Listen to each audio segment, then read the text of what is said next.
Radio.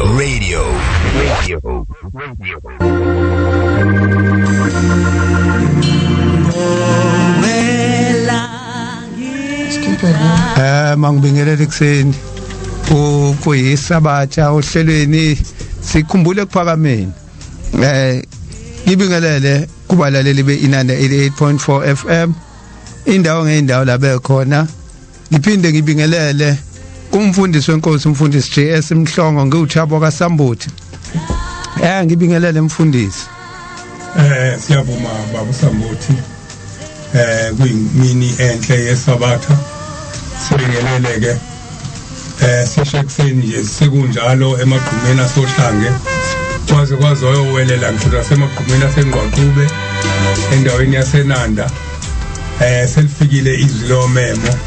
sesizokhuluma indaba kaShembe ukukhumbule kuphakameni. Siyabonga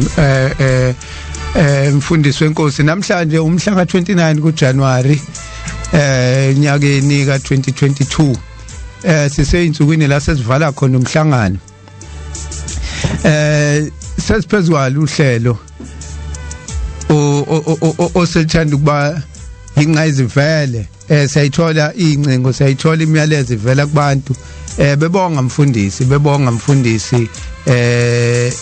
la ucaphuna khona nawe eguleni lakho lasekuphakameni abantu basho no bathola izinto abebengazazi ngijwayele nje impela ukuthola abantu basho ukuthi hayi no lokhu ke asikwazi ke thina besingakwazi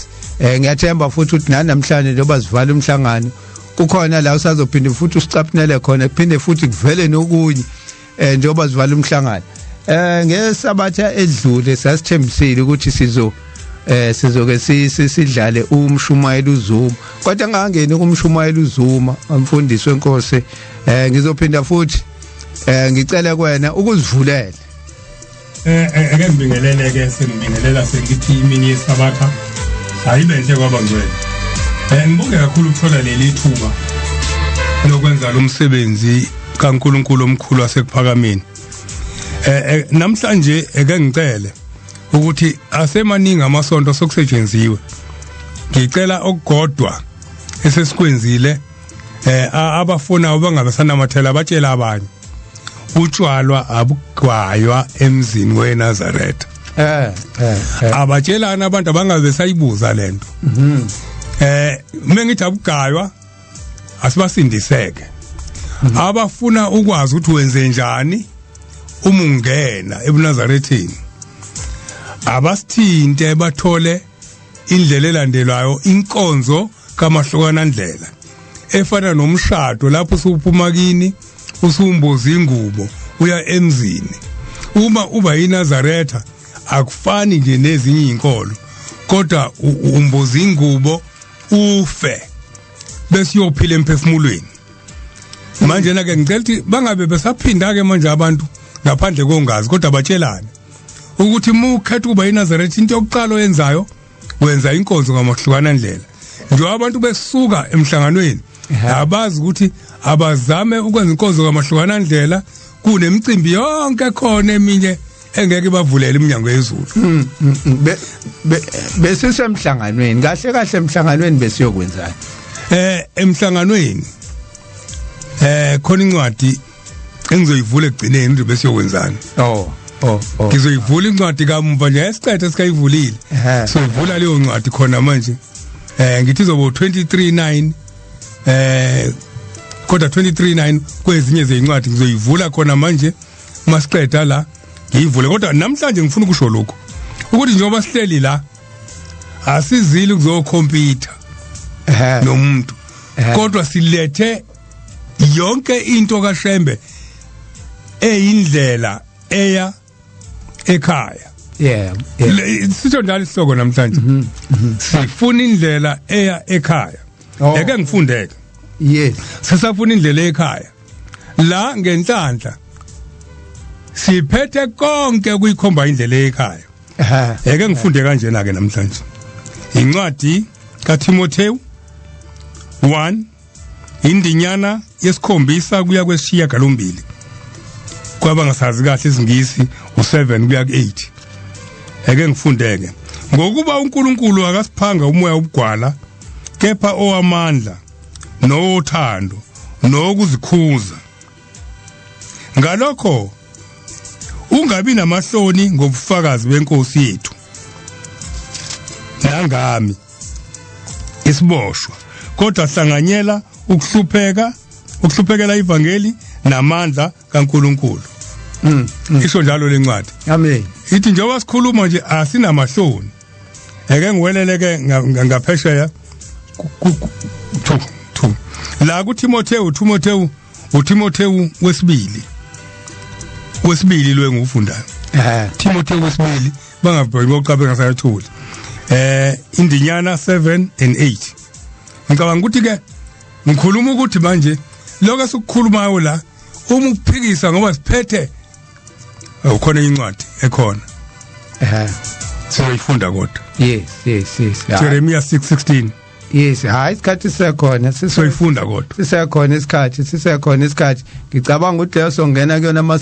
masuka kuMshumayeli uZuma. Amen. Siyabonga baba. Besathi nje siyacela ukuthi uke usivulele mfundisi ngoba singaqhamuli sesithi gulukudu sesihlala phezulu kweindaba imnandi indaba mayike yaqale yathi ukuthinta imibhalo ngoba abantu abaningi vele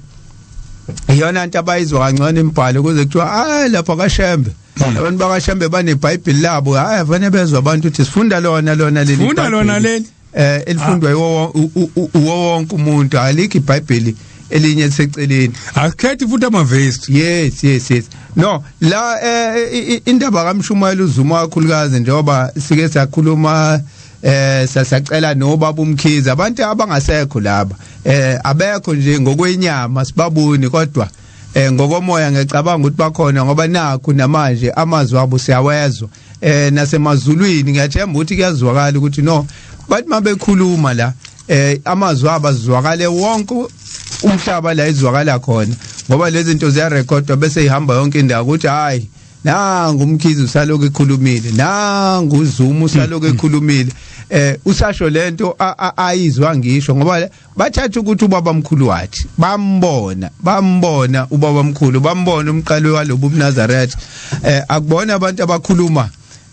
inzwabeji labe esibadonsa siphethe abantu abakhuluma into abayazi kahle into abayibona nabayizwa kuthiwa sifakaza ngesikubonile ngesikuzwile nesikubonile abantu abayibona base beyayikhuluma lento esihlangana ngayo. Ngizocela ke njengamanje ukuthi siqalekene uMshumayeli uZuma sizwe ukuthi usiphatheleni ngakuzwayo kukhulunywa umprofeti umqali walolu hambo lesikulona.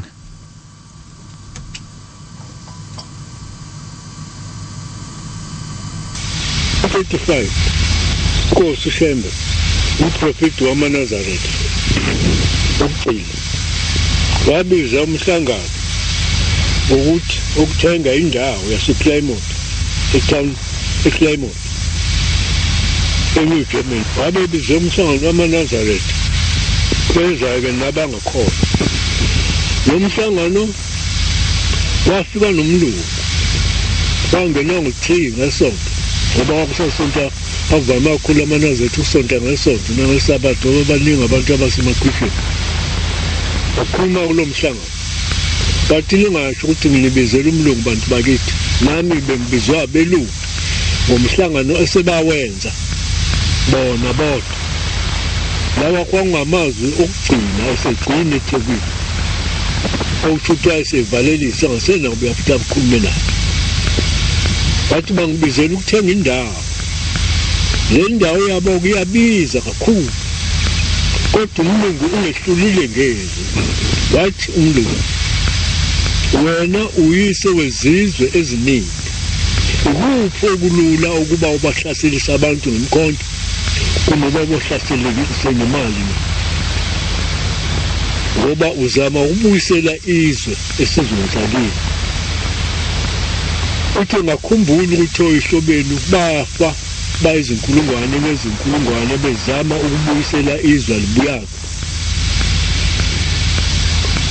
uthi ngathi kungcono sihlasele ngemali noma libiza izwe kungcono silithenge ngemali khumbulani izwi ngalisho enhlangakazi ukuthi uNkulunkulu izwi lenselibusele ezandleni zenu uma namhlanje laba ayibanike lona sebethi lithengeni wathi into enkulu nina aningilandeli noma into ngokukholwa ningilandeli nangezandla ningilandeli ukhona lo ngabashadisa la abeka abafazi emakhaya sebeze baguga bela nhlobile ngoba niyasebenza kodwa nazi ukuthi ngisebenzelani bekusenhliziyweni yami ukuba nginikhiphe kubelo nisebenze kimi izondla izingane zenu nomkeni kuthi kupheleni konyaka umuntu ngimkhombisa into eseyisebenzile ngoba ngiyazi ukuthi ngisebenza njani nazi ukuthi ngisebenzelani uze ufe ungenalutho ingane zakho hambe ekhokha amacala akukhona utho uthi uma ufa ingane zakho zihambe ziliqoshwe ngemva kwakho ngoba nisizwe singakwazi ukuhlupheka into eniyaziyo inkomo kuphela eThekwini ngithenga indawo ngathi la indawo yakhana indlu ephezu kwenye ukuthi uma kufika umkeni bafikele lapha behlala kuleyo ngithoza buye nazo zakha lezi ndlu bephezu kwenye njengokusho kwabo uthi ngambeka yini icala uma ubona into ngalo mnyazana iphuma lapha inkopho uzathi ayilaleli ngoba unayo indawo kulala nami ngilapha nje ngiyolala emzini wendiya ngoba ninendawo kodwa niyasebenza ngesikhathi engafika ngaso la ngabe seniphakela izizwe kodwa kwenzeki ngoba ningilandeli noma into ngiyenza ngezandla waphenduka wabheka kwabangakholwa bathi nina enibuka ngebuko ebovu phansi kwevulane babelungu nizoxoshwa lapha emadrobheni ukunqamuka kwalo mhlangano nje niyaxoshwa kwakubusa amabhunu amandisi ngalezo nsuku yonke le mpahla yenu izogcwala emgwaqweni ngalesikhathi bayongekho iy'komplazi yonke imikhumbela ngekho umuntu abantu bonke babesemeyivile kunyalamama wafisa ukwakhela onendindwa ilokishi ngoba ethi mangibuka la edeza amakula kugcwele iy'sele amakula nentombi zabantu ufisa umakhela ilokishi bonke onendindwa lapha bangene elokishini kodwa bangabungenisa utshwala ngokudabuka adabuka ngako uma esehamba efisela abantu into engabe bashiya nayo ngoba abayindawo izimo zakhe uma esegcineni athi ningacabangi ukuthi nothatha umkhonto ugwaze libuyizwe kulibona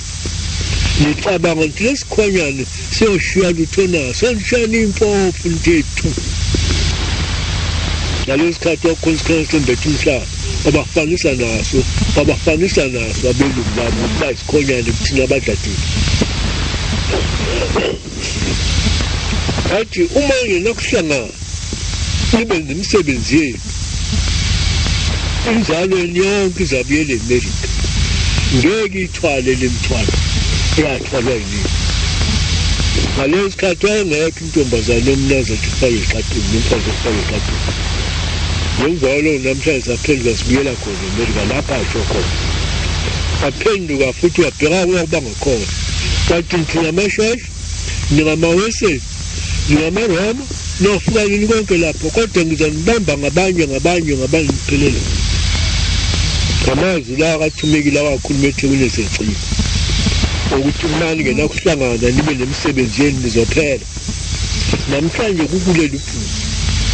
ukusebenza kubelungu uNkulunkulu kakufunanga akusona intando kaNkulunkulu sibe phansi kwabelungu intando kaNkulunkulu masihlangane sonke sibe munye sibe yisizwe wayezama ukusikhipha kulokhu hlupheko asakhe sibe yisizwe sakhe kodwa kwenzekakho manje akugcina asho uma nina kuhlangana nibe nemisebenzi enizophela enzalweni yobuyele emini asho ecethu mhlawumbe ahlabe isihlabelelo abantu ufile kuNazaretha mfundisi wenkosi siyabonga kuMshumayeli uZuma uMshumayeli uZuma kwaSwayimane eHlomani Temple lo ekade simlalele njengamanje. Kunento ayikhulumayo uMshumayeli uZuma, ziningi futhi angasho ukuthi kunento ngoba ziningi izinto ayikhulumile. Kodwa uma simlalele siyathola ukuthi uShembe wayesithanda isizwe sakubo. uShembe wayengathandi ukuthi sihlupheke. uShembe njengoba ekhuluma la uMshumayeli uZuma uthi wayithenga indawo eClermont. Eyithengele bani? Eyithengela amaNazaretha ukuthi amaNazaretha angahlupheki, angasweli indawo.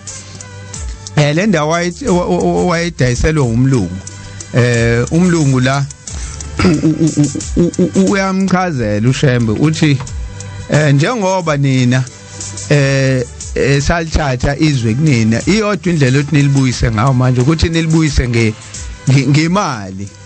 uShembe yabachazela abantu ukuthi no, lento yenu ukuthi niyothatha ikhali nithi nyolwa nabelungu ngeke nisalunga ngekhali, sekuwukuthi nihlasele ngemali. So kubalekile ukuthi sithi masisebenze bese sakha nemisebenzi yethu, ngoba la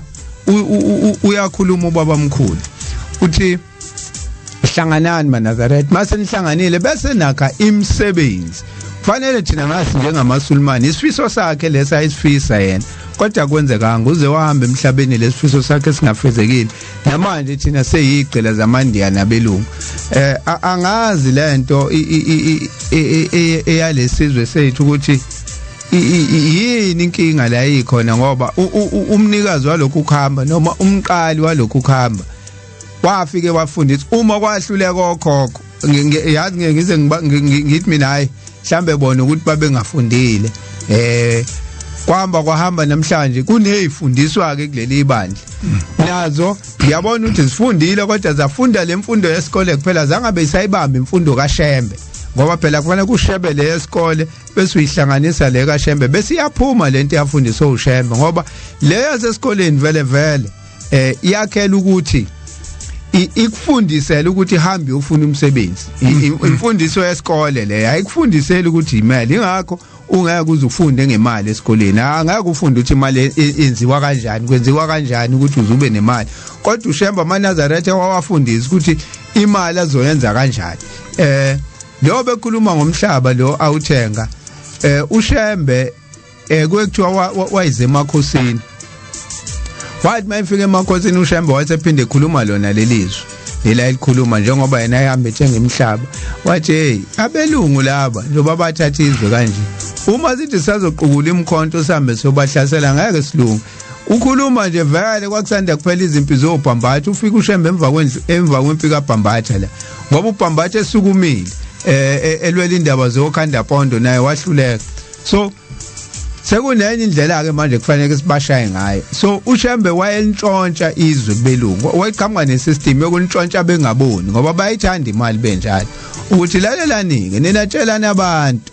bahlanganisa imali, mase behlanganisa imali bese siyahamba siyolithenga izwe bothi bephaphama belungu, so besiliphethe ngamatayitela bengeke, ngoba belungu bahamba kanjani uthi uyakhuluma ukuthi no phela nginamaphepha mina lento. So wayizama lokho uShembe wakwenza ke yena, kodwa wakwenza eyedwa ukube lento sayenza sibaningi sihlangene. Ngabe iKZN lesikuyona njengamanje umhlaba omningi ungakuthini.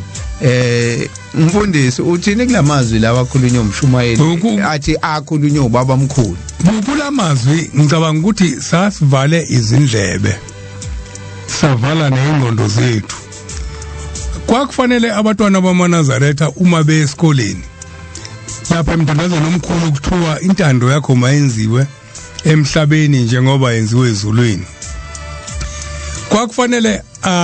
abantwana bamaNazaretha uma bengene ezikoleni kufanele ngabe yibona abaningi kwezolimo. Ngoba uma ufunda umthandazo wokuvuka uthi ekupheleni kwalomthandazo thabatha igeja ulime uzophila ngakho. Ukube salalela ukuthi kuthiwani imfundiso yokuqala le umthandazo wokuvuka kulandele umthandazo wokulala bese ngeno weSabatha. Kusho ukuthi engakafika ukusikhumbuza ngendaba kaNkuluNkulu, ululeka inyama yethu uqala ukuthi sayondla kanjani. Mande sondle umphefumulo ngemithetho yeSabatha, imithetho kaNkuluNkulu. Uthi ke usekhuluma ubhekisa kuyena qobo lwakhe ubhekisa nakwabanye abafundisi ngathi bayakuzwa lokho. Uma wena mfundisi sewuyinhloko yokuvilapha awuzuba umthwalo phezulu kwabantu na futhi wena uzophila ngani kuzoba ihlazo elingakanani uma wena uhamba ucela ukudla kubantu kuze kube isikweletu ukuthi awunikelile. Yes, kanti ukunikela into oyenza ngothando. Uthi ke la uma wena mfundisi uyinhloko yokuvilapha awuzukuba umthwalo phezulu kwabantu na. Uma wena ke izizukulwane sika Adam no Eva okathiwa kuye ensimini yaseEden lima ulinde ubonakala uthabatha isimo sobunja uyazethuka wena ngokungathanda ukusebenza. Ukube abayikhuluma la akakhulumi ngokuthi uma ungathandi ukusebenzela. Uthi uma ungathandi ukusebenza hayi ukusebenzela. Awusebenzela bese ubuka ngelinye ilanga kukhona insizwa yakashembe umfana omncane nje engathi umphefumulo wakhe ungalala ngokuthula usenzo uthi sibale angazi njalo kulomlungu mangifikile mina kuye kuthi imoto kuthiwa ibuyiselwe emumva bese kuthi mina ungayikhandi izothathwa yimina ngiyise uthi mangiyisa kungakhandwe lutho ufika ithatha uthi kumlungu meseshonile emfihlweni walomfana wefihla lapha enyoni uthi namhlanje le femi izovalwa.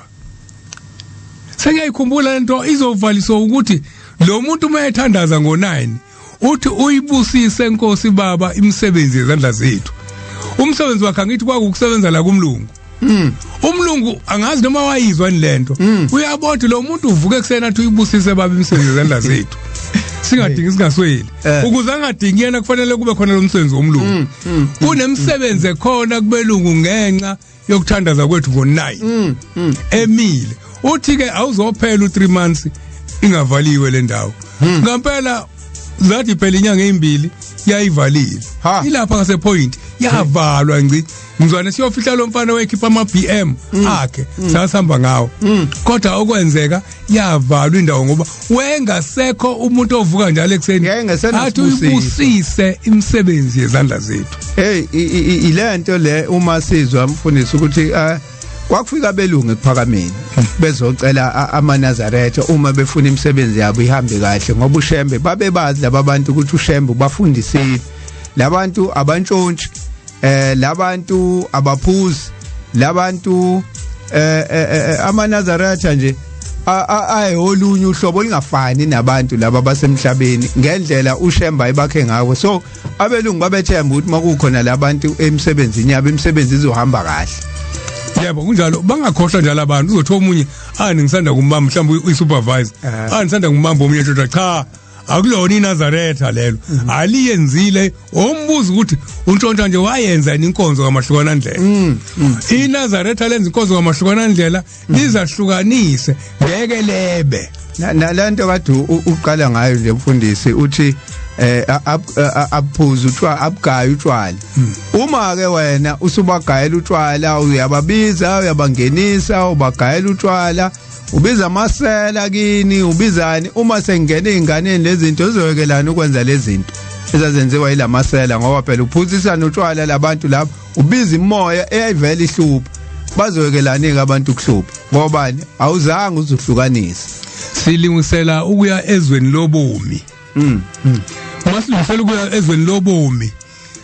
la sikhona ngenyama kufuna masilungisela ukuya ezweni lobomi singaphinde sikhumbule ezweni lenyama masikhumbule ezweni lenyama kube umnikazi wezwe lobomi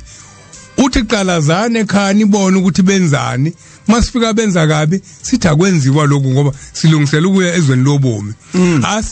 sibuye emphefumulweni sizohlala ezweni lenyama ngelanga makuphuma umphefumulo kusuka ngalelo langa ufa enyameni ungena emoyeni usuzohamba uyezweni lobomi la bengasomi khona la bengasalambi khona lapho khona abalambile lapho banye ilabo abangafikanga yes uyayichaza ngelinye ilanga ibona labo ukuthi mebezula zula ezweni bese bebheka ukuthi bebefuna ukudakwa abazongena kubantu zabe isidakwa ilento abelungu abathi ama wandering spirits imoya yami izula zula nje iyehle enyuka le moya yami ifuna ukuthi izothola kubani ngatshela enye insizwa ngelinye ilanga ngathi mfana kithi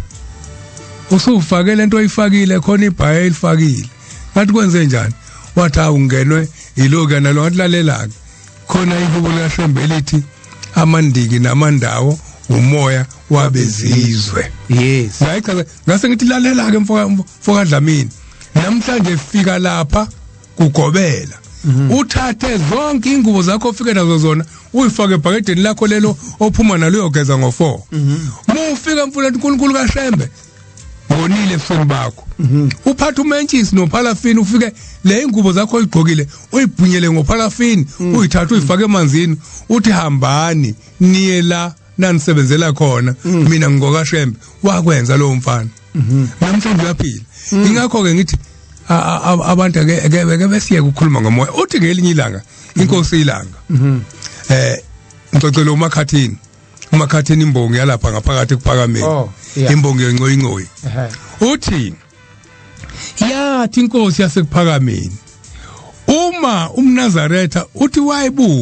ngangibuza ukuthi ngithunyiwe kuthiwa ngibuza ukuthi umuntu umengena umoya wobungoma bafowethu sikhuluma iqiniso la ngithe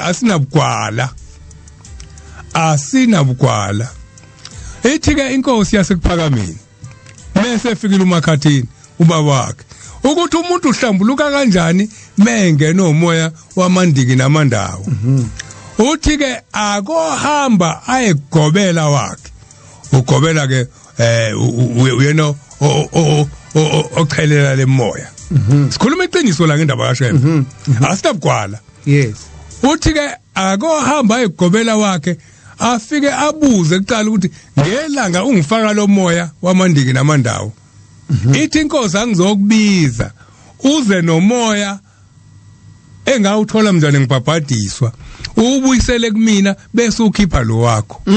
mandeke ngihlambuluke uzawuthatha phi hey umfundisi njengoba namhlanje sesibona umuntu efaka ubuhlali efake namabhaya afake nomNazaretha omunye umfice efaka uNazaretha ufake nobuhlali bezangoma konke sekuhlanganiswe ndawonye ayikho inkonzo kamahlukana ndlela kulowo muntu mina qobo lami ngo 1963 62 kulapho uma wami useshonile kuqala ekhaya kusetshenzwe lento emithi nayo yonke into kithi kuphansi kwenhlangakazi khuluma iqiniso lakithi ngiyoxolisa uma kwenzeka bephatheka kaba bakithi kodwa ngikhuluma indaba kaShembe engizothi mangifa ngibuze into awuyikhuluma ngangani uthi ubaba ilanga uthi ko aunty eseshonile uma sathatha odadewabo kababa basigada uanti wami walala igane khona alela ukuthi ngeke izingane zomfowethu zikhulele la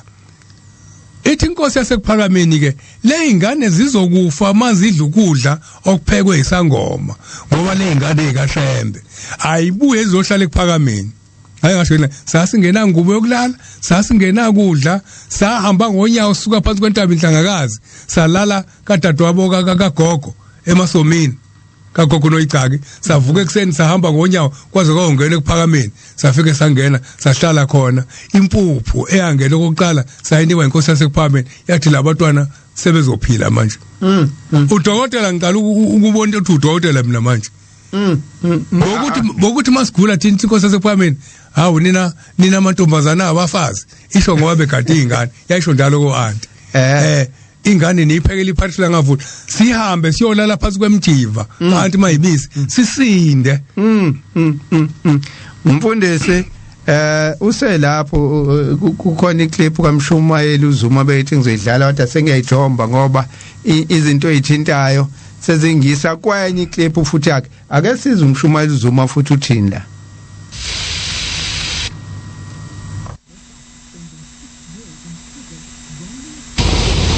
uyadlula ke lapho isikhathi ubhujiswa umuzi wasempuza la ngikhona kufika abavangela ababili imfundo embili ngizokunqamla udaba lokho kwaqala abafana baqomisa amantombazana phakathi komuzi kaNkulunkulu bawugana bawuqombana namantombazane bayenza isithawu baqoma kwathi mayikhulunywa le ndaba abazali bavula iy'ngane bathi yakhulula indaba abazali bavuna iy'ngane indaba ziyafika ukuphakameni kwazi ukukhithwa abavangeli ababephethe incwadi ezomunye umthetho yakhuluma indaba yabo wayengekho umvangeli ophethe khona kwakucebisa kwakukhona abaShumayeli kakhuluya le ndaba kwafundwa incwadi yamaGalatiya 5 kwafundwa qede le ncwadi kwawusufunda incwadi yasephamela yesibili umthetho ukuthi bonke le mizi yalabafana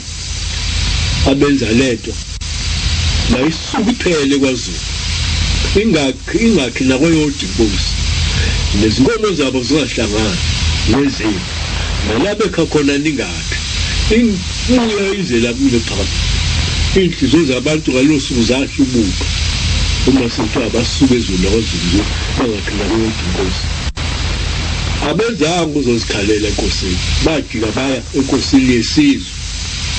bayoyimangalela inkosi yasephakameni bayibiza ngomfundisi nenkosi bayomukela amazwi abantu yangena kulenkulu yafika incwadi ethumela inkosi ukuthi ayiphume phakathi kwalenkulu yalabantu ngoba kabazi la beyakhona yaphikelela nawe yayizange iphume kulenkulu yalabantu amukho bele umvangeli bahlala abantu ngaphandle kwalindele bafika umvangeli mayifika umvangeli bemtshela abantu sesimisiwe kanje indaba ezingane imizi ebalo isithupha nowakho ubalile wafika yena nomkakhe bonke bemile wafika yena wathi mina bengingekho lapha ngitshelanga ukuthi mina ngazi ukuthi mina ngiyethempelini ibandla lonke nalo lagqoka lonke leli lamisiwe lazohlala ngaphandle lapha ethempelini lambona uzakwenza njani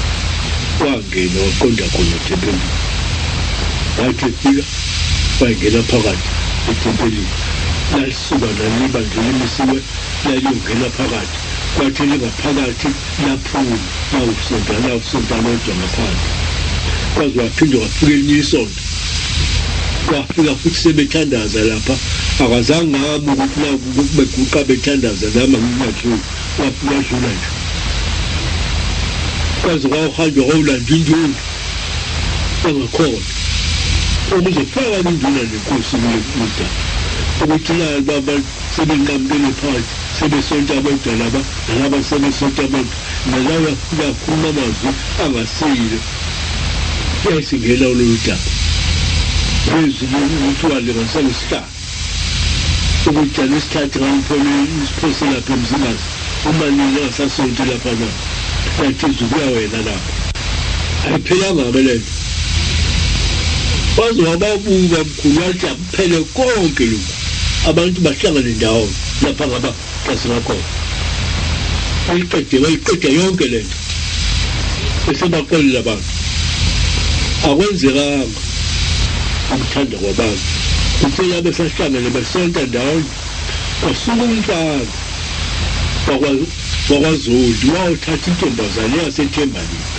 azoyigoyisa ekhaya kube bale belokufakana imilomo abantu bengamkhiphi izondi ngokuzawuchaza zondi masugoyisile phakathi kwaze wasibathe bebona wasuka ukufa mase begula bonke sebefa le ndaba isizozakala ngoqaba uMshumayeli uqaba uThobiyasi wabiza uMshumayeli ukhumalo wasenhlabosini phakathi akazobhala abantu befa kakhulu phela kumele phansi kwemfatshana indawo ngicwatsha umuntu omunye wakamhlongo wathi azobhala ukuthetha icala lakhe ukhuluka lithethwe emkhayidini lamlahla labuya lezempuza lamlahla kwathiwa kahlawule ngenkomo eziyisihlanu agqeze ithempeli ngoba laba bantu bakwaZulu bayengafanele ukubayeka bangene ethempelini kwakufanele bakhiphe kwabayeka ngoba izihlobo zabo manje akahlawule ngenkomo eziyisihlanu ugqeze ithempeli kodwa angathathi unezenzo ezibayena sahlambulukile othatha abezendodakazi yakhe uthi baba sebebonile nje ngoba zithi impethu uyathola lesikhathi sobe sesidla phansi emathuneni babe impela abantu wethu ingqala bezwakala ukuthi abantu bafa nje kusukela la kulogoyisa indaba isiqedile manje kusukela kulogoyisa lomfana abamkhipha kwase sokufa kuthe mabe bhubhi impela kuya kujule yophela ubamkhulu esethuma uMshumayeli udlodlo basematshana bayihamba nje kodwa but phuthuma dlodlo uyempuzo sishanalula kaseqeda abantu uma umthandazela umuntu lo mfica egula umuzi ukuthi ngitheni saphinda na njalo momthandazela umuzi ukuthi ngitheni saphinda na impela uJojo wakwenza lokho kwanqamuka ukuba wathi noma esefika ubamkhulu yebo empuza abagulile emkhaydeni ngeke bagule nasephambili ngeke bagule bofa nje bekho kanti wesithathu lo muzi kaNkulunkulu ufaka lesizwe umuzi waseGibeya lakwaBenjamin iJerusalem lakwaJuda umpuza wazwemthe udzisa lesizwe sokufela uma bamkhulu ekhuluma lesizwe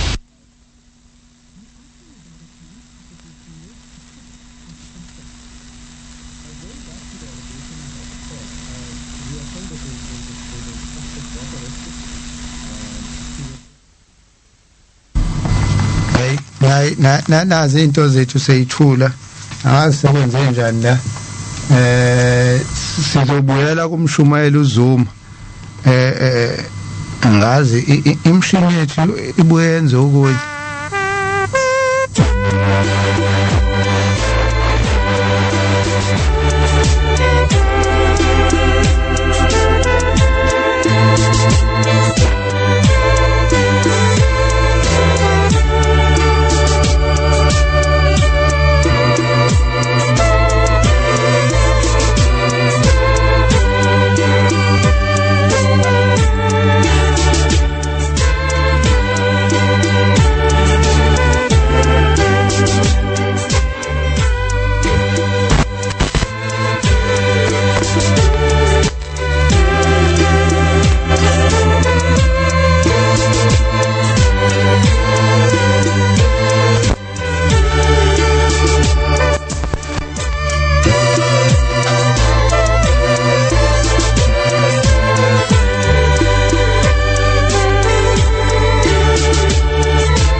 hayi no iclip yethu le kaMshumayeli uZuma mfundisi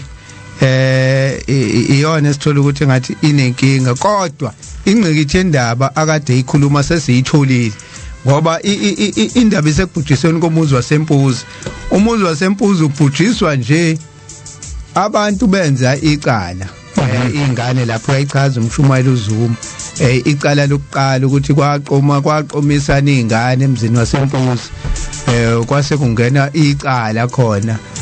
kwenzekayo wabathethelela lapho uShembe kuthe sebathethelela uShembe abantu basempuza kwase kusuka umfana wakaZondi la akhuluma ngayo uthi wasethatha intombi walanda intombi ngithuthi wayilanda evela bahleka wabuya wazoyigoyisa la phakathi emzini kaNkuluNkulu lokho esithi ukukipita namhlanje wazoyikipitisa empuza emzini kaNkuluNkulu uthe sehleli nayo la ngaphakathi empuza akwaba khona umkhuzayo bathula bagcotshwa lathula ibandla uhleli umuntu uhleli nentombi kubo nje umuntu uthatha intombi wahlala ngaphakathi ekuphakameni wahlala nentombi nje ayilande kwelinye ithempeli hayi cha wayenza unkosikazi nje wahlala wayigoyisa kwangaba khona ukhuzayo ngikulento le ekade siyikhuluma usithi uMushembe aphika ubungoma namhlanje siyibona kuyacaca ukuthi ngendlela ezanda ngayo akekho okhuzayo wonke umuntu uyabuka nje akekho okhuzayo emfundisi asinikiwe ubugwala ingakho simila eke ngifunda incwadi 33 Ezekiel ngiqale kuverse 8 ngizoqhubeka nje nayo ngiyifunda mangithi ngizogcina ku9 ngiyabona kufuna ngiqhubekile lapho ngithi kumuntu omubi uyawukufa nokufa bese ungakhulumi ukuba uxwayise omubi ashiye indlela yakhe lo muntu omubi uyakufa ngenxa yobubi bakhe kepha igazi lakhe ngiyakulibiza esandleni sakho kepha uma umxwayisa omubi ukuba ashiye indlela yakhe abuye kuyo angabuyi kodwa endleleni yakhe uyakufa ngenxa yobubi bakhe kepha wena uzikhululile wena ndodana yomuntu yisho kuyo indlela kwaIsrael uthi nisho kanje nithi impela iziphambeko zethu nezono zethu ziphezulu kwethu siyonda ngenxa yezono pho siyakuphila kanjani na isho njalo lencwadi ngingakhuluma ngelinye ilanga ngendaba kaMamemela wasemzini wenkosi ole eSouth Coast la kwakuhlala khona umama Mtolo sakhuluma kakhulu ngendaba Mtolo ayifaka ingubo ehlaza ya sokhuluma ngayo ngelinye ilanga sizayikhuluma izinto ukuthi kwakwenze njani ngoba abantu babuye bahluphe abantu bathanda ukushintsha izinto manje na ke lo Mamemela ngakhuluma ngaye ngithi uMamemela wafa wavuka ikhathi engaphezulu kweintathu abuye sengasemnyango kuthiwa kwasekusindwa usuku nosuku ngoba impethu zaseyigcwele endlini zisuka kuyena zihambe igcwala indlu athi mengasemnyango kuthiwa phefumule asaba ukusho ukuthi usefikile olandelwa izizwe uthi ngathini kuwena kubuza uShembe ngathini kuwena Mamemela kwathi kokugcina wayesekhuluma wathi baba wangitshela indlela okuhlala ngayo kulomzi ukuthi kuhlalwa kanjani kwenziwa kanjani makuhlele ukona kodwa ngephutha kwafika abakhulu kunami uma unikwa umthetho wasezulwini ngisho uhulumeni uyamtshela wona khona izinto njengoba sikhona nje uShembe ayiphika ongathi kusho noma uthiwa sokugcwele ibandla elilolo elenza lezo zinto noma lelo hlobo engeke sithule esiyokhuluma ngoba kusasa sizokufa enyameni bese sifuna indlela ezulwini sifuna ukungena ezweni lobomi asikhulumi ngoba sibahle kodwa sikhuluma ngoba umthetho usho ukuthi akwenzi ukuthi nokuthi ngelinye ilanga kufuna umthetho ushaye kuwena bese uyathuka nawe nangu umthetho ushaya mina bese uyanyakaza kungathi into ngoba nakho eyakhe ingane iyenza noma nawe qobo lakho yenza isono lesono sikuhlula bese uyathula ngoba ukukhuluma ngaso kuzogcina kungilaphile nami kuyasibulala isono siyasaba ekuthola asho njalo ilanga lathi inkosi ilanga lathi uma uzivuma isono uhamba uzivuma siphahla kanje ngeqanda umuntu athi iqanda ujikijela udongeni sithi phahla siyaphela uma uhamba uzu kodwa manje mosifukamela lokhu siququbele la ngaphakathi siyakhula sizokhula sikhule sigcine sikusobozele kwa wena leso sono ngiyabonga incwadi oyifundile emfundisi yavele yashaya khona ngoba ngempela lento yokuthula yawubhubhisa umuzi wasempuza baphela abantu 50 wabantu abaphela empuza ngenxa yokuthula bebukele umfana kaZondi enze into engafanele nga uyenzile phakathi komuzi njoba sike sikhuluma ke la sibuye sicaphuna imibhalo sizocaphuna nasembhalweni kaShembu uqobo encwadini lecture incwadi yomncwabo kukhona isihloko esithi umthetho ovuselelwayo sizocaphuna lapha ku verse 3 uma abaphathi bomthetho kaNkuluNkulu bengawunakile umthetho bengawusekeli abantu abaphendukayo bazokwenza njani bazowazi ngani umthetho uma kungakhulunywa ngawo na futhi bengafundiswa ngawo na amazwi lawo abhalwa ubaba mkhulu umprofeti Isaiah Shembe incwadini le njengoba ngicaphunile ngathi umthetho ovuselelwa kukhona izinto esizibona zenzeka bese sithi thina awubuke nje abantu sekwenzeka ukuthi kunjani abantu abatshelwa abazi kukhona umuntu olalela njengamanje lezi zinto esikhuluma ngazo ubengazi ngoba akekho wamtshela omunye wathi mayifika kwathi hayi enza bese uyahlambuluka kuthiwa senze isono akakhuzo athi eqala nje kuthiwa yabona ke akwenziwa ke lokho la ekhaya ngikhuluma kakhulu ngayo le njoba sike sathinta leyo mngoma ngoba manje ngiyabona zandile nje impela seyisemthethweni sekukhona nabazenzi abayenzayo lento ukuthi no yenziwa kanje lento kufanele uyenze kanje ngikhumbula indaba engake ngisayichaza kakhulu nangu le enothigeli ulozala amawele elimhlophe nelimnyama konje ubalo wayeyisangoma okwafika ubaba omkhulu kuyena owafika kwamthatha wamfaka esibayeni wamgeza ngobisi wamkhipha umngoma so uShembu befika abantu beyizangoma afika bayekise ubungoma hayi ukuthi afika athi enza uhlamluka kanjani iqala lento kunjalo ngiyayikhumbula lento kancane kuthiwa hayi manje kuthiwa fanele ngidla amagomboko ngithiwa wadle uzohlamluka lamagobongo angasephenduka ubungoma ke manje ngoba kwathiwa wadle manje noma ufakile ngaphakathi kwena uzokhipha kanjani uvumile njengoba kade udla uvumile nathi isihlabelelo lesikade usisho umfundisi isihlabelelo 23 masithatha lapha ku verse 2 anginikwanga ukhula lolu enginalo namuhla amandiki namandawo yikona ukufa kwabezizwe uzasho uShemba athi kwayona lemoya leniyamukelana ithi imoya yenu abakini or abadala akuyona imoya yabezizwe lezi zinto ifike nabezizwe babizelwe ezweni lo abahamba emhlabeni babizelwe ezweni lobomi ababizelwe ukuthi bazohlala kuwena ubuye khona lapho uzojola uhlaliphi lo moya uzojola nawe wakhuluma umfundisi wakhuluma ukuthi sophuma ekuphakameni sekuphakameni ongafikanga ke ekuphakameni ingoba enenkinga ekufanele kulungiswe indaba yakho kuyashiya ukuthi abanikelele ebacelela intethelelo ukuze nabo bezokwazi ukuthi bavulela amasango bangenise emzini oyingcwele yeah uyabona khona incwadi kade ngikhuluma ngayo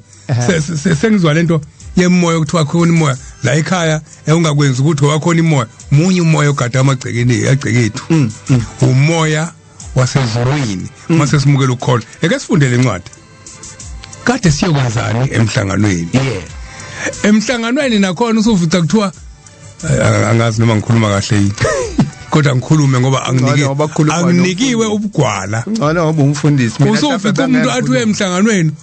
kuthi usefikile lo mama naye umthandazi ngisakuyena khona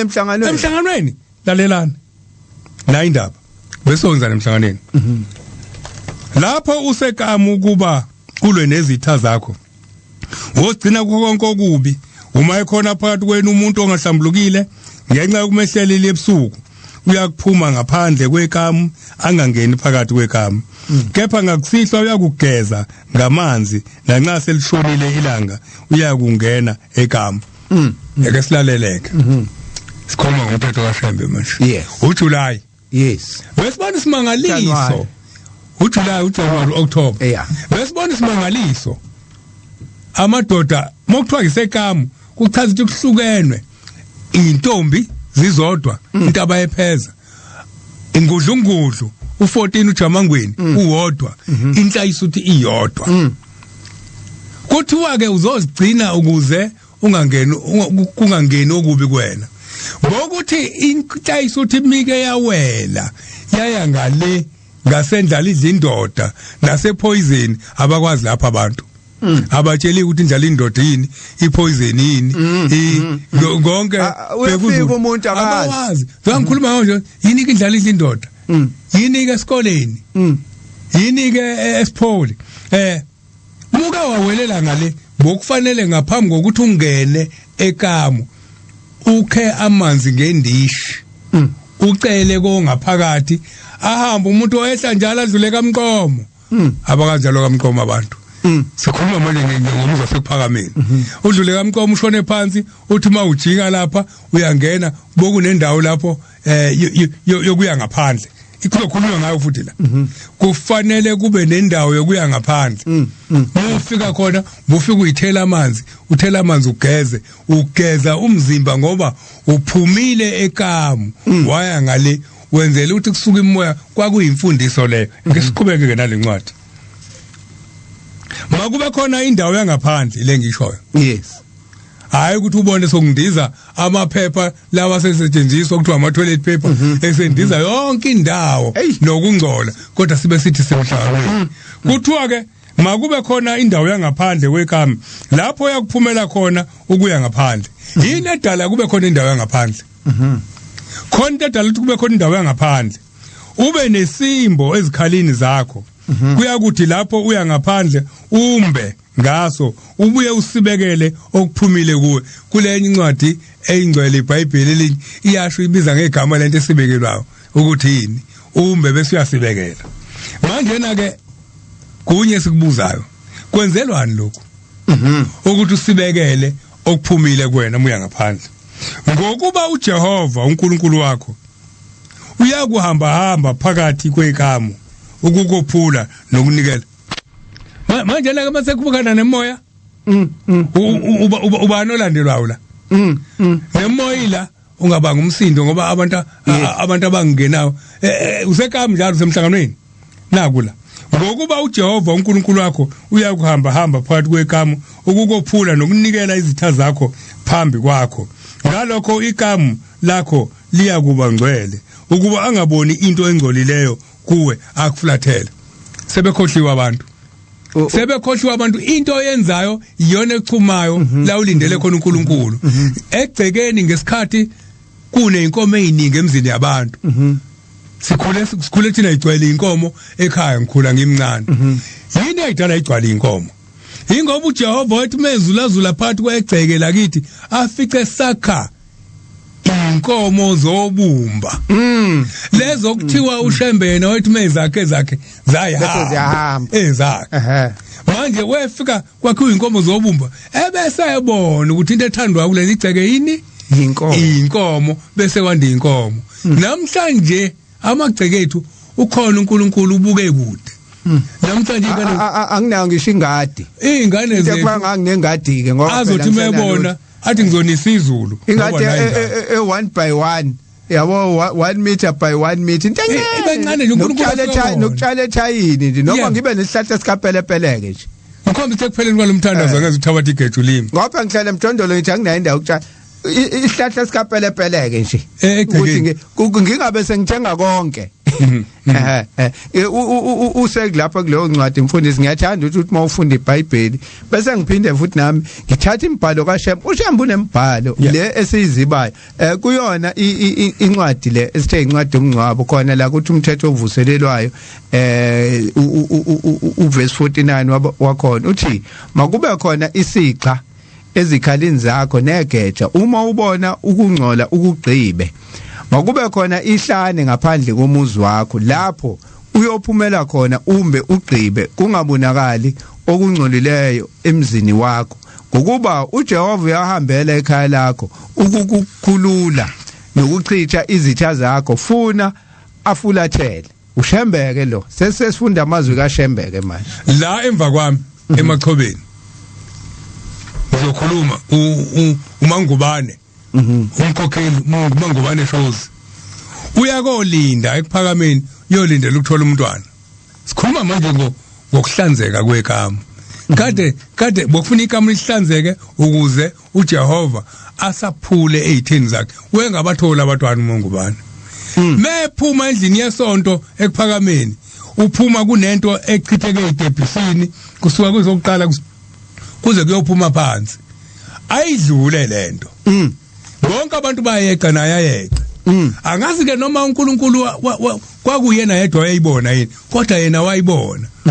azawela umgwaqo awelele ngaphesheya ngale poison la ehlala khona noma indlala idla indoda athi mesifika nje abanje ubuthongo ngoba ngathi uyalala bese kuthi uyibonile into yeqile edebhisini uphuma endlini yesonto kuthiwa hamba uyoyisusa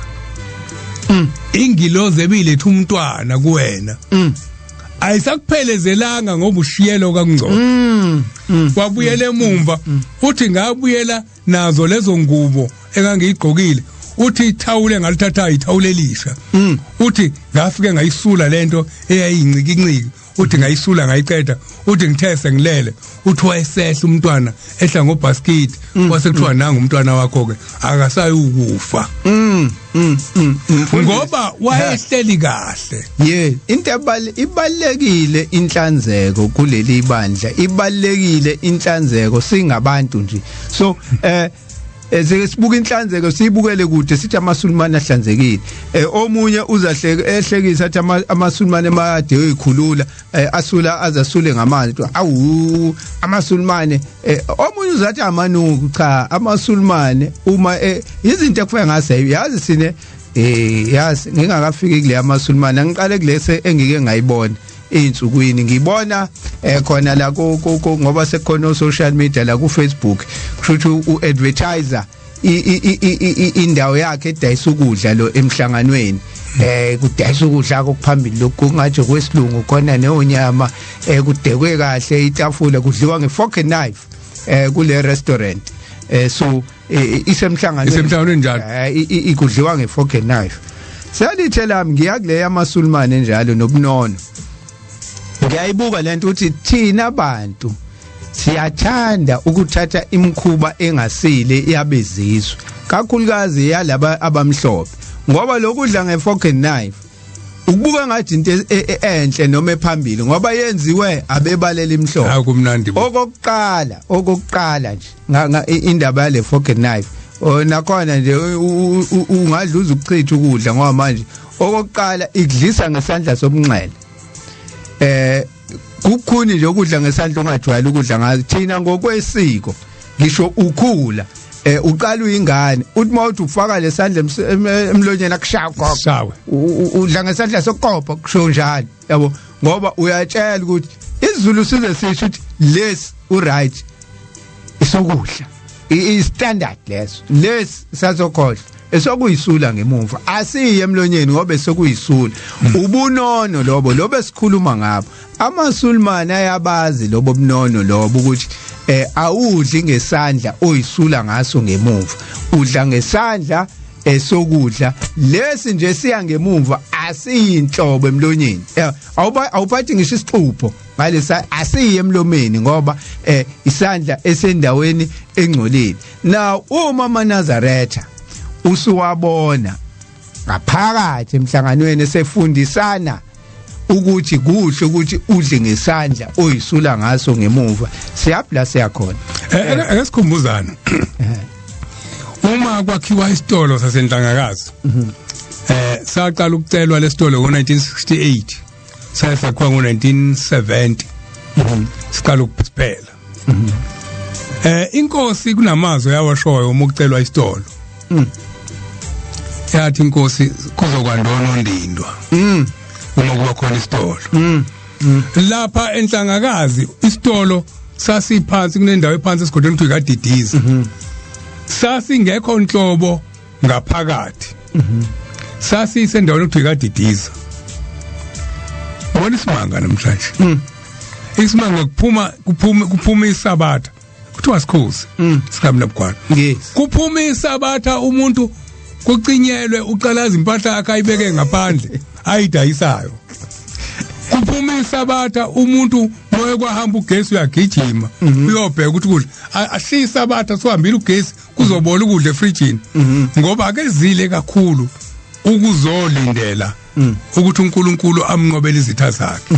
namhlanje into enkulu kubantu imali yes hey lencwadi abayifunda abantu ukubuya kwenkosi ukufika kwenkosi soyithola ukufika kwenkosi kuyokondulelwa abantu abathanda imali abantu abathanda imali ikonto abantu abathanda imali soyifunda isikhathi masekhona soyifunda namhlanje kunjalo abantu bazi ukuthi imali athi umuntu unani wena kade wafika uyibona imoto engiyigibelayo hey iqhamuke kanjani le moto oyigibelayo ayiqhamuka kanti ngokuphula umthetho kaNkulunkulu mfundisi uselapho ungikhumbuza into ngesabatha edlule sakhuluma ngikhumbuza wena wangikhumbuza ngoba uphethe iQuran ziyaphatha incwadi la kule studio namanje zithe sakasaka ngendlela eyikhona ngayo ngeke futhi sifike kuzona zonke kodwa kukhona into elapha kwiQuran la khona umProfeti Muhammad ekwakhuluma khona ngesabatha sathi amaSulmani wanqaba umProfeti uMuhammad kwakhe isivumelwano sesabatha ngezathu azazi so kukhona indabana lapha ya ayikhulumayo ikhona kule ncwadi yamethi umthetho eyishuma Jehova ngathi ngesabatha edlule ngibone ngathi ayisekho kuAdams ngeke ngadlula kaAdams cha ngayifica asekhonyana amakhopha ambalo ithi umthetho lishuma Jehova kunendaba lapha yama iyali sabatha so kwiQuran kukhulunywa ngento eyenziwa amaJuda esephula isabatha kunesikhathi amaJuda abantu abadubayo yakhumbula inkosi uJesu afika uMateyu bedoba lapha ya ithi ngizonenza abadubi babantu ithi angisazonenza abadubi ngizonenza abadubi babantu bephonsa inethi libuya nezinhlanzi eziningi so abaJuda baba abantu abakuthandayo ukudoba kwahamba baqala badoba ngesabatha uthe suka uNkulunkulu aseyayivala inhlanzi ephakathi nensuku zangabe isaba khona phakathi nensuku banikile usonto lonke ukuthi badobe sebenokhuzi benze njani ke ngesabatha amabedoba onkuzimalanga basuke bengekho emanzini bafaka amanethi bese beyahamba baye esabatheni kuthi sothi masibuya ntambama sobuya ibambile ngikhunduzwa lento yakho oyikhulumayo yitolo ukuthi bayaqalaza ngiyathandaza bayaqalaza uthe esesabatheni ucabanga inethi lakhe leli ukuthi uzothi makuphuma isabatha ngiyodonsa ngoba lizobe sedlulile isabatha akakwenzi lokathe ushembe thabathi igejulini angithi udoba ngale isabatha kodwa yena ngesingaya kadobi ngesabatha ngoba usesabatheni so uzothi makuphuma isabatha bese donsa inethi lakhe akwazi ukudayisela abantu ke inhlanzi wase ayivala umdali wayinciphisa phakathi nensuku kuthe laba akade bengaliphuli isabatha bengadobi ngesabatha base bethi hawu uNkulunkulu sesicishe inhlanzi phakathi nensuku kodwa laba abadoba ngesabatha bayithola nathi ke sidobe ngesabatha base kuba umkhubo osukwanda ke lo ngiya kulento yakho othi umuntu wena unani futhi laba abadoba ngesabatha bathi nina ningadobi ke ngesabatha ninani kwathi yaqala ke lento wase kuyadotshwa ke ngesabatha ila ke uNkulunkulu abashaya khona ke ebashayelani ukuphula umthetho wesabatha so ukuphula lemthetho oqala kancane kubukwe ngakhuzo kuphule futhi kubukwe ngakhuzo ihambe lento ize kube yinto nje eyenziwayo so silapho mfundisi singakayi ezincwadini ngicela uke ngiphinde futhi ngibuyisa uMshumayeli uZuma mhlambe sengimbuyiso kokugcina ke manje sibuza ukuthi uthini la Amen noJuly uthi alikho izwi engilikhulumayo namhla elingangenisa ezulwini izwi engalikhulumayo okungena ezulwini ngalikhuluma kulabo ngafika kubona anobuza kwabadala ukuthi wathi ushembe ongena kanjani ezulwini wathi uNkulunkulu akakhulumi abuyele emva bathi abahluli verse 13 uNkulunkulu wakhuluma nomkaManoyi kodwa uManoyi inhliziyo yakhe abalikhuni mayezwa umkakhe emtshela ukuthi uNkulunkulu ubonakele kimi wathi ngizakhuleka yathi inhliziyo yendoda ube njani lo uNkulunkulu ubonakele kowesifazane akabonakalanga ngani kimi inhliziyo yakhe abalikhuni ethi ngitshela iphutha ngamadoda uthi ke uNkulunkulu wathi engilozini buyela ngoba inhliziyo yendoda ilikhuni lezinto ngeke zenzeke wathi mina ke ngikhuluma nokubhala ngoba uNkulunkulu akabuyele mina eqhubeka uthi angilakhanga ithempeli mina kodwa ngiyibekile inkamba beyibuza indlu yezika ithempeli bengingalakha kanjani ngoba bengisesililweni sezolo zoyihlo ithempeli wakhiwa ngumfundisi ovela ngemva kwami elokakhiwa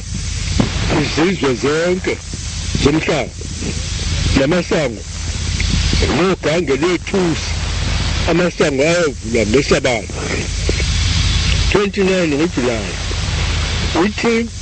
izinyanga zizophela izwe lonke uzoba ingubo emhlophe uJehova uzolanda bonke abantu abachitha lapha ngaphesheya kwezilwandle ababuyisa uzovusa uDavida inkosi izobabusa Hezekiya 34 verse 24 amen. Hayi uMshumayeli uZuma la mfundisi ukhuluma indaba ezibalekile ukhuluma indaba ezibalekile kakhulu futhi sengithi mangibuka isikhathi manje isikhathi sethe sincane ziningi izinto ebesodlula kuzona zakhe ngoba ucaphuna kokwashiwo ubaba mkhulu ucaphuna kokwashiwo umnikazi walokho ukuhamba esihlangene ngakho angazi uthini umfundisi la ngifuna ukukhuluma manje sasicaphuna encwadini eke siye encwadini yabaseThesalonika 2 ukufika kwenkosi kuyakondulelwa ngokufika komuntu ongenamthetho ngifuna masifunda le uyibhekela ukhona sikhuluma iqiniso phela sinabugwala ubhekela ukhona usekhona yini umthetho uyalalelwa yini uyenziwa yini eke siyifunde kepha siyanxusa bazalwane mayelana nokufika kwenkosi yethu uJesu Kristu nokubuthanela kwethu kuyo ukuba ningasheshe ninyakaziswe engqondweni yenu ningethuswa noma ngomoya abantu bathuswa ngomoya namhlanje bathi umoya khona kunomoya la ningethuswa noma ngomoya noma ngezwi noma ngencwadi kungathi vela kithi sengathi usuku selifikile mangabikho umuntu onikhohlisayo nangayiphi indlela ngokuba ali ukufika kungakaveli kuqala ukuhlubuka soliyeza usuku into yokuqala ezovela ukuhlubuka kwembule umuntu ongenamthetho uzombula umuntu ongenamthetho indodana yokulahlwa omelana nakho konke nozikhukhumeza phezulu kwakho konke okuthiwa uNkulunkulu noma into ekhonzwayo azazihlalise ethempeleni kaNkulunkulu eyishaya uNkulunkulu akunjalo yini asiqalaze la sikhona lencwadi ngifuna bayifunde bonke abantu bese bebheka yes anikhumbuli yini ukuthi ngisekhona kini nganitshela lokho na sizonikhumbuza lokho manje uma singanitsheli lo mbuzo lo ubuza kuthina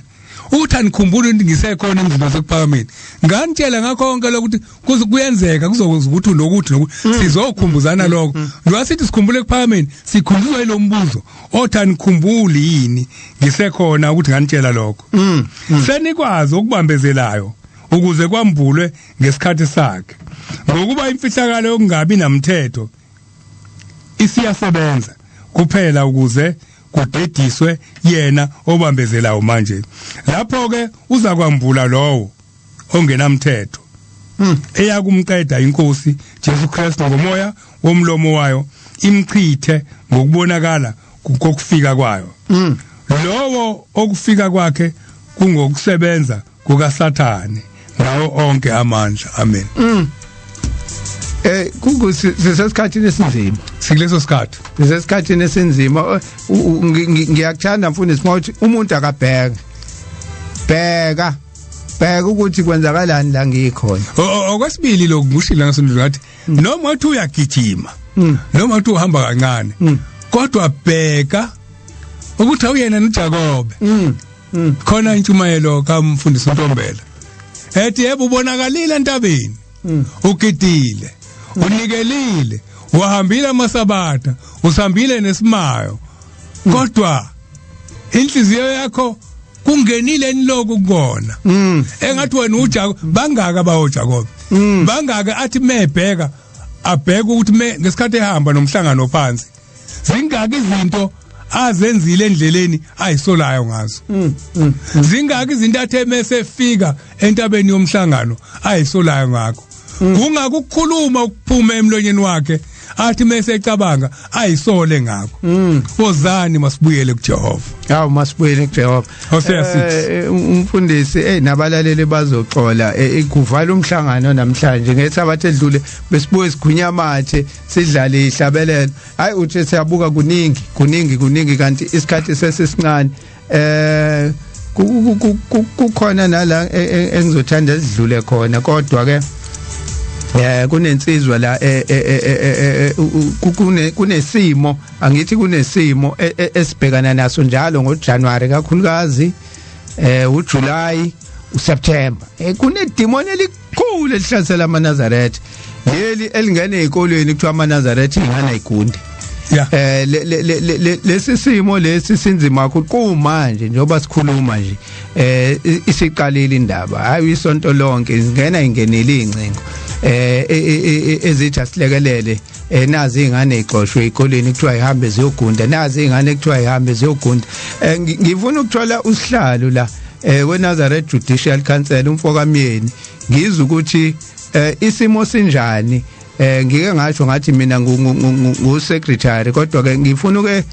athi ukuthi nje mhlambe imizuzwana emibili emithathu abantu bangayezwa njengami kuphela ukuthi kwenzakalani mhlambe naye kukhona esothi masimthola bese esibeke emqondweni ukuthi kwenzakalani ake sithi nje ukulinda ukuthi yamthola yini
asibingelele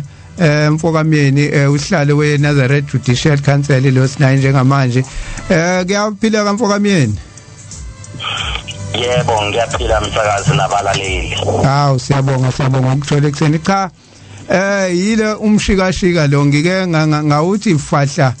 kancane kubalaleli ngesabatha edlule kodwa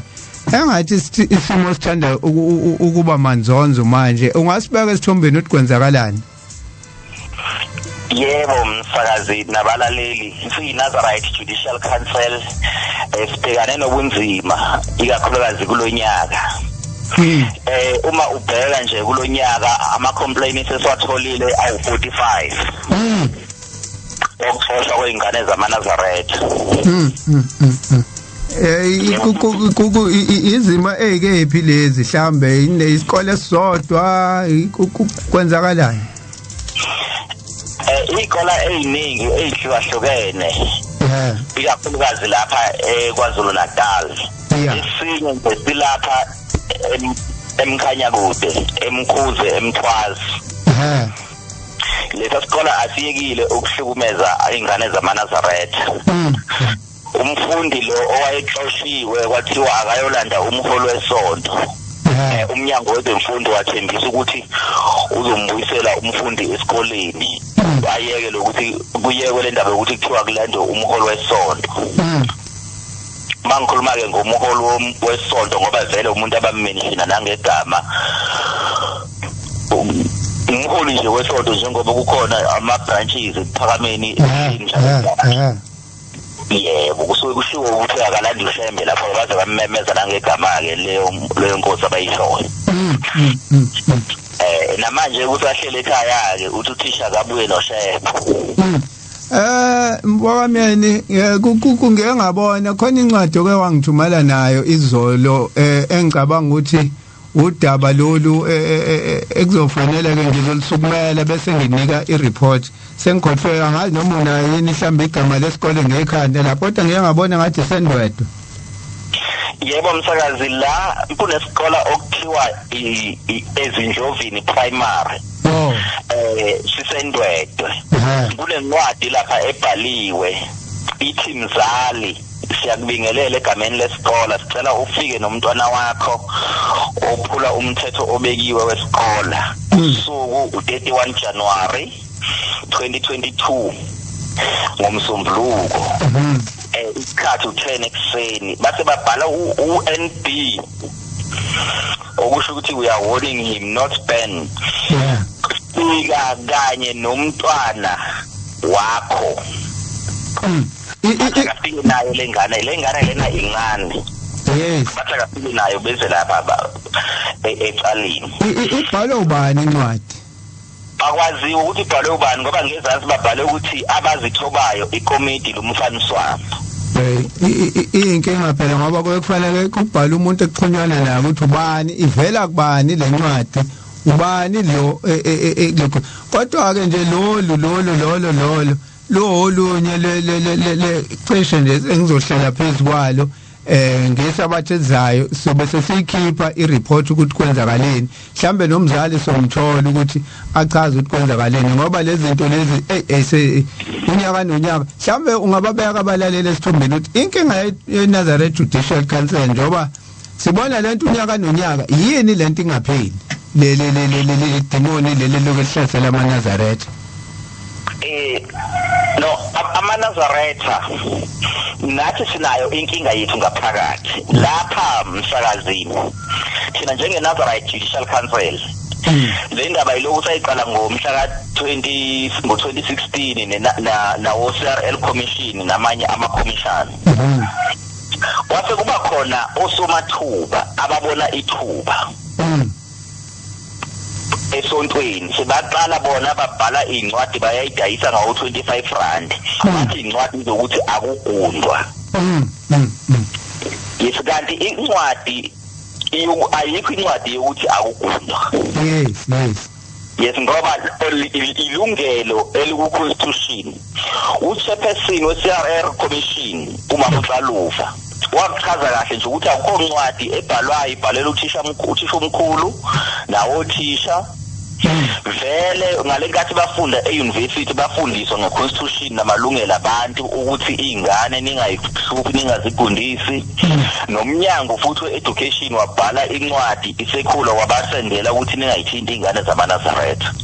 so-ke ayikho kenye incwadi ezophinda ibhalwe uma uthisha ahlupha ingane kuphela siyambopha nje kuphela ngiyabonga uyithintela ukuthi ngangikhona ngifuna ukuyifakaza ngoba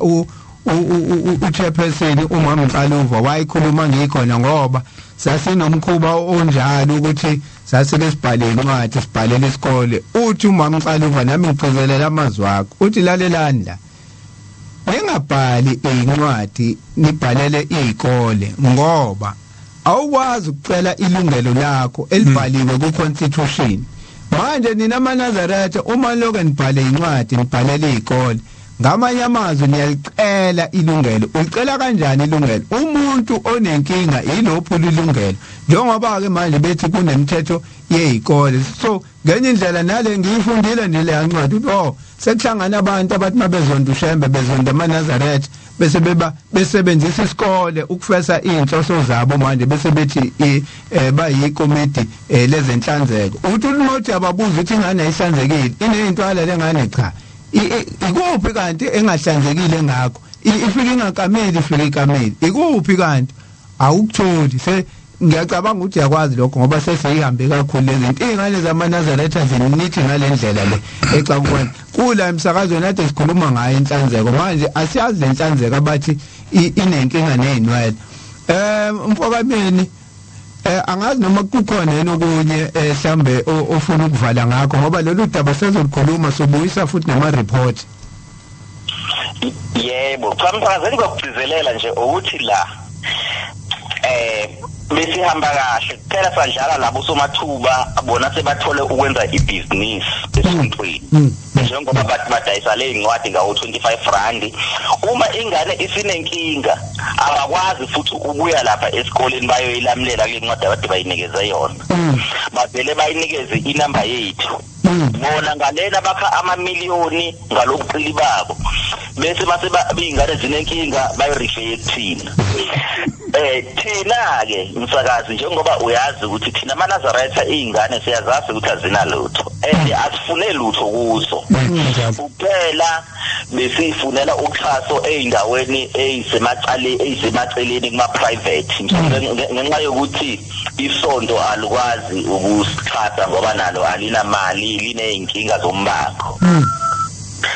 so ke sitheke uxhaso sefanele silithole kwaba khona futhi abanye abavukayo khona la esontweni izikhulu ngempela eziphezulu zahambe zayovala le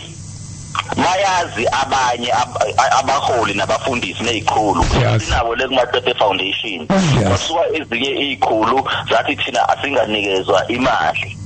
kanti ngenzela lobuqili bokuthi zizodayisela ibandla izincwadi zokuthi zingagondi zona ziyitholela imali nje lokugcina kuqhubeka ihlukumezeka hayi no ezibhlungu ayipheli ngeke ngisayikhuluma kakhulu leyo khona injalo njengoba uyibeka impela ngoba phela nomsebenzi besenza ngamaphakethe ethu sicaphuna kulokho kwezingane amaphepha esiwaprintayo incinge esishayayo ukutravela ngoba sike sihambe sifike ngqo esikoleni akekho ongathi sake samkhokhisa ukwenza lo msebenzi akekho ongathi wake wasi xhasa ke ukuthi no asambe WKZN yonke le khona uthisha abadizisiwe yes sikhona ngofakazi hayi nginomfundisi umhlongo la cha impela ngoba wayekhona impela khona uthisha abalahlwa amaqala kwafanele bayihlawule ingane zamaNazaretha siwenza lo msebenzi kodwa lo msebenzi ubonakala ufatalala njengamanje awubulawa ke abantu bangaphandle bulawa khona la ngaphakathi asazi ke nathi ukuthi sizokwenza njani kodwa mfokameni ungayishiya inombolo yakho khona asazi sizokwenza njani kodwa ushembu yena owaziyo ukuze soncenga nje khona kunzima kunje yebo msakazi inamba yami kwi-ofisini leNazarite Judicial Council ithi 071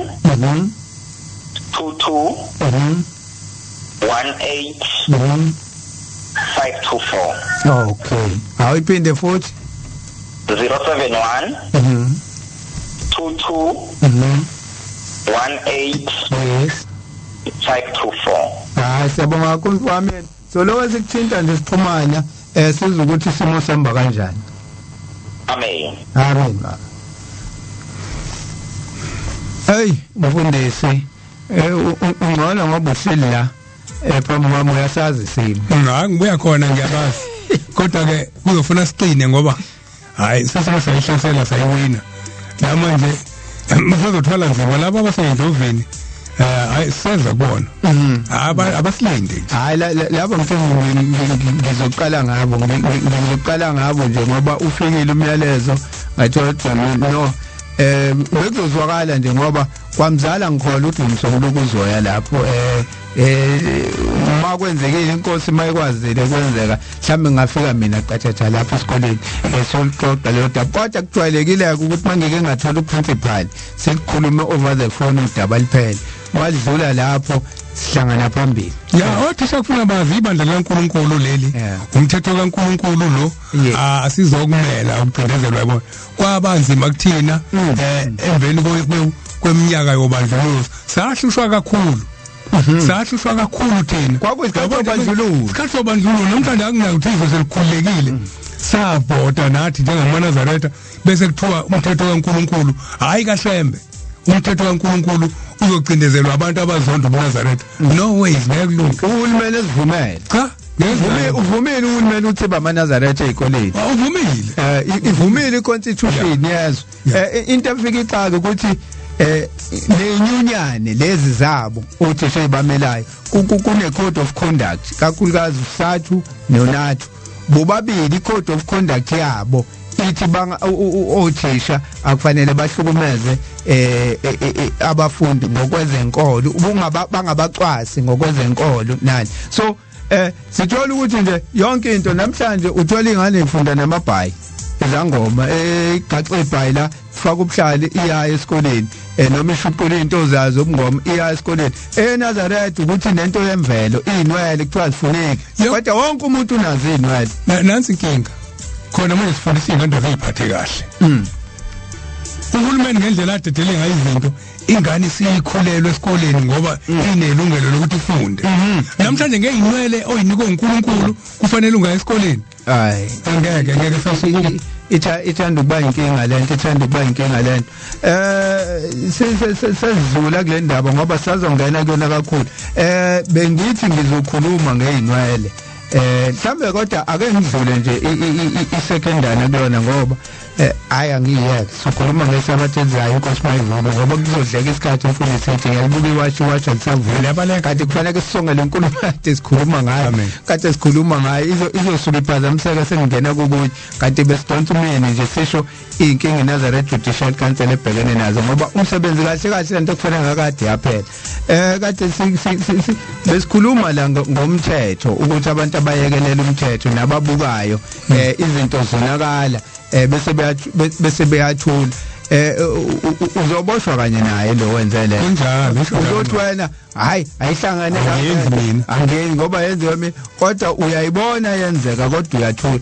ngicaphuna la amazwi inkosilanga intshumayelo zenkosi inyanga ilanga i-second edition yayo page 341 nanka amazwi inkosilanga la kusahluko 52 ngizocaphuna lapho kulelo verse ngeke nikwazi ukubhasoba ngoba iphoyisa lalomuzi yini nonke amakhosikazi amadoda izintombi nezinsizwa zalapha ekuphakameni amaphoyisa alapha ekuphakameni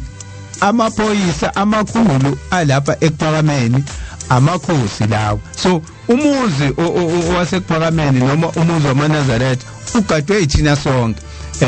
uma nina ningasawubhasopela umuzi ngeke ube khona uma nibuka izinto zonakala nikhona nithi akundaba yami indaba kaBaba seningenwa uSathane ngoba indaba yenu leyo ushembe ushiyekini konke kusho inkosi la ukuthi kufanele sobheke lo wonke umuntu akawubheke hayi ukuthi ulwa nomuntu kodwa ukumbonisa omunye ngoba omunye ngempela akazi abantu abaningi benza izinto nje abazi ngoba akekho umuntu obatshelayo kuyabukwa nje kuyomela akumele nokhulu sesengathi ngaphetheleni mfundisi selelo treatment sengikhohle ukuthi abalaleli bangangena lapha ku Facebook page inanda 88.4 FM bazokwazi ukuthi basithole khona baphinde futhi i Facebook page sikhumbule kuphakameni bazosithola khona bangaphinda futhi bathumela uWhatsApp nakumina 076 054 3833 076 054 3833 la istudio sihlushwe network ungibona ngikhipha le number nje iyami ukuthi abantu bangathola uWhatsApp ukona kodwa yakho mfundisi uzoyikhipha ngasegcineni nami sesisonga mfundisi athi nawe ukugcina ngoba ngibona isikhathi la sesiyabona umzuzu eyishumi sesonga umhlangano wasenhlangazi wasentabeni ngiyafisa ukudlula kulokho ukuthi asikhumbuzane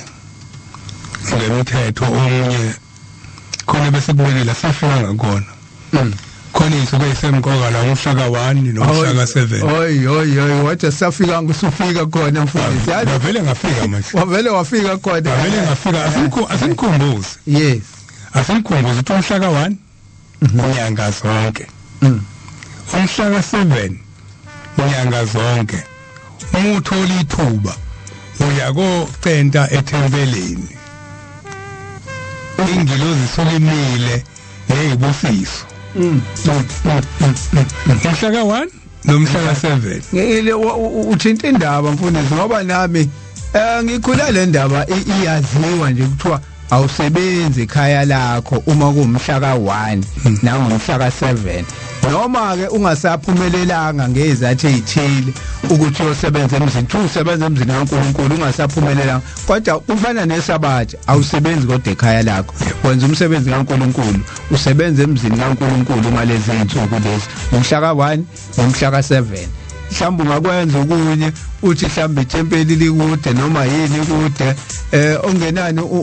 ungaya ngisho uyobheka izalukwazi namakhehla la abaseduze uthi awake ngiyobheka ugogo ubani hawu mhlawumbe ufuna ukungithuma nje ngiyomlandela amaphilisi yawu isalukwazi subani ngingasiza ngani ukwenza umsebenzi kaNkulunkulu nakamkhokheli yes uyokwenza igceke yazi ngisakhuluma indaba usakhuluma indaba ezalwazi khonto semqoka ufase ukukhumbule sijwayele ukuphathisa iminikelo uma uphathisa iminikelo uphathisa umuntu kadabuke futhi awuphathisi nombani kufanele kube umuntu elimaziyo ingakho la kwakukhona ukuthi kuyahanjwa kuyisovuka nathi kuyiswe imthandazo usuku nosuku emzini yamaNazaretha ithi indoda yakangidi okuthiwa umkhulubusana umvangeli uthi waphathiswa yangakithi ngala yakondo ethethomathi uthi uphathiswa ngenzela ukuthi abantu khona incwadi yalendoda uPawuli ethi ningayeki ukuhlangana ufisho ukuthi wazi lento uthi uyaphathiswa ke uthi kwakuseJudiya uthi mefika kwenkosi yelanga baba ngiphathiswe umakhelwane ngizomnikelela kanje abalinda zoyinikelela uthi ke ingilozi eyigadi igceke la khona nomzi ziyakwazi yini njengoba uphethe umnikelo wakhona uthi baba Nkosi yamakhosi angazi ukuthi inkosi kanjani uthi kukhona into akwayenza egcekeni khona uthi ubusani ke umvangeli lo uthi ke ngathula athi awu baba sake sasimbisiza kunommemo sambisiza khona uthi ke kulungileke iyakwazi bayakwazi abakhona bahambe nawe ngesikhathi uphathisa kuzokwenzeka lokho abakucelayo ingakho ke kuthiwa ningayeki ukuhlangana ukhathi zonke nivuselelane yes okunye lokho bese kuthi okunye okulandelayo asikelela yes umgidi umthandazo yes awuwona umbukiso umkwasesamba wasuvala ngamagiya phezulu umthandazo awuwona umbukiso awuyona icompetition ngesikhathi kuqala intsha kwakuyinhloso yokufundisa ukuthi zingaki izitephe ezishawayo ukuthiwa uyeza umhlaba kuphela asikho esiqhamuke nomfana ogida esenta ngoba egida kahle umunye umuntu owazi ukugida uthi kuhle yilo wamukela umthandazo ngoba umgidi umthandazo asikusho ke lokho umgidi ethi inkosi yasekuphakameni uma kukhona into ukhona ukuthi umgidi umthandazo uma kukhona into oyidingayo kakhulu oyiswele uNkulunkulu akothi mase kungenwe emoyeni usuzizwa ukuthi manje neva ngisalizwa nebhodlela ngisalizwa usuzizwa uthi ngocela ngaleso sikhathi ngoba omubi akasondele emgidini uthi ngaleso sikhathi ke oyicela leyo nto uyoyithola emgidini manje uzoyithola kanjani uma uzothi ugida ububuku zingakanani ihlwele ezikushayela ihlombe labo sebewuzuzile umkomelo wabo umkomelo wabo uthole ukuthi kushaya ihlwele ngikhuza lento ngisuka khona kodwa kumnandi ukukhula ngisuka khona ngangithi kwakuthi makhuluma sigida kuthiwa hayi yawushaya kodwa inkinga yinye lento sasiyenze kaNkuluNkulu asazi ukuthi wayethini yena kusemqaka ukwazi ukuthi wayethini yena ngoba ngesikhathi siphuma umgidi akubeka uchwepheshe indweba impempe inikwa oyiphethe ngisakhuluma ngempempe ngaye ngakwenza ilanga ngikhuluma ngempempe ngeke ngixoxa la kwaSwayimane siye enkosini kaSwayimane ngithi u64 noma 65 kodwa inkosi yayika Swayimane yayenje ngithi weekend kuphela ngathatha ihawulu kaNkosazana uMayibisi ngangena phakathi kwamakhosazana ngathatha nempempe nganakile ngayifutha phakathi nendawo yamemeza inkosi yayihleli phami yakwaqhamuka indoda sengilandile yadabulala emgidini ngokujwayelekile uya ngemumva mawuzokhuluma kodwa yadabula suka phambi kwenkosi yaqonda ngokumena yafika ngidonsa yafike yaguqa phambi kwenkosi athi wena mfana kaMhlongo kulungile ogida ngehawulu kaNtu wakho kodwa impempe uyinikwe yimina ungayithathi uyenza umdlalo angiphindanga ngayithinda ngangimncane ngangingenisho esikoleni ngo64 kodwa ngakuzwa lokho kodwa kuthe sengikhulile kwangena umoya wamadoda amathathu senza umbukiso ngomgidi nje umoya wamadoda amathathu athi yobeka 1 sibeke 3 ngakho ke abafundisi abadala abantu abayilalelile lento eke beluleke ukuthi umgidi akuwona ombukiso yes ngenxa yesikhathi yazi kunamazwi akhulunywa ubaba omkhulu akhulunywa nguMshumayeli uZuma ngayo le ndaba yokugida sombukiso kodwa isikhathi asisavumi ngicela ukudlula endabeni eyodwa yokugcina ngoba nayo iukululeka ikhulunywa yena uMshumayeli uZuma uthi yakhulunywa ubaba omkhulu sizophuma ngayo nje bese sibuye sivalelise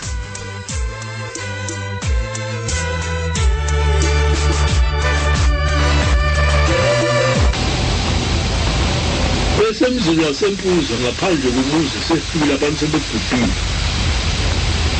ukhuluma lamazwi bathi bonke laba babalekile amadoda nabo awubabuyizela amathuluzi abaningi kubona abantu bebelempilo ende kodwa uNkulunkulu ifiyeze yakushaya impilo yabantu ngokomthetho sonke-ke ngoba nami ngangifikile khona kukhona abakithi khona noma ngangingakakhi kodwa ngamina ngangenwa ithempeli ngayikhipha inkomo yokusambula ithempeli lelo ngoba basebebalekile bonke bakithi bonke abaningi abantu basebebalekile ngayikhipha inkomo esithole esibomvu nami ngezithempeli lelo ngenwe kuthi uthi ema ngaphandle komuzi wasempuza eHlomani izihloko lesasizidala uthi incwadi ngazisingaka-Genesis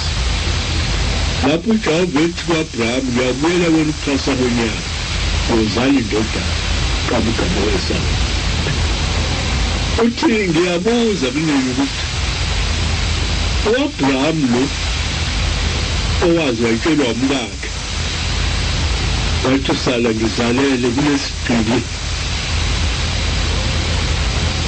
obengelamntwana ukuzifa lakho lungadliwa isisebenzi zazingekho izintombi kulelo lizwe umagani wazala abantu uma zazikhona owayengaganywa azagubhe lezi kungelomntwana ngoba nina kuphela unyaka kube muntu senila baba ngifuna ukugana kamazana uthi ngibuza uzazile khona intombi uthi-ke mina namnjani ofuna umfazi wesibili ngazi ukuthi uNkulunkulu uphumile kuwo ngoba mukho umuntu onezandla ezibili ofuna sesithathu uthi amukho umuntu onezandla ezibili ofuna sesithathu uyadlula lapho uthi abantu bamisile ngokunqaba ngokunqaba umuntu wathula wangaphela umngakho wathi umiswa phambili mhlawumbe uthatha uyakumsiko lapho noma unqaphela ingane yakho uphumile simako umfazi ngaphele indoda uphuma indlakazi uyokunduma ukuthi sosisi ngoba umethulile umgeza inhlambe ebi lokuphula tenazi ukuthi isizwe thatha indlu sihlala amakhanda emibubu ngokunqaphela enye isizwe ma kunjalo ngoyithanda umthawu lokunqaphela Mfundisi inhlamba kuleli bandla iqala ekungapheni inhlamba enkulu angazi ke njengoba abantu sebethukana kangaka namhlanje asivala ngegele phezulu ufundi ukhona awufunde bese ushiya imininingwane eyokuvalelisa le sihlabelelo 238 kunumber 6 namhla siwela kuwe thina nabantwana bethu siyelifa lakho wedwa singakhonza izitha zethu amen inamba mfundisi inamba ithi 060 61 31 515 060 61 31 515 Inkosi mayivuma ngesabatha elandelayo elizayo futhi sobe sendawonye sithi sikhumbule kuphakameni uThabo kaSambuthi umfundisi JS Mhlongo inamba yami 076 054 3833 siyabonga inkosi nibusise amen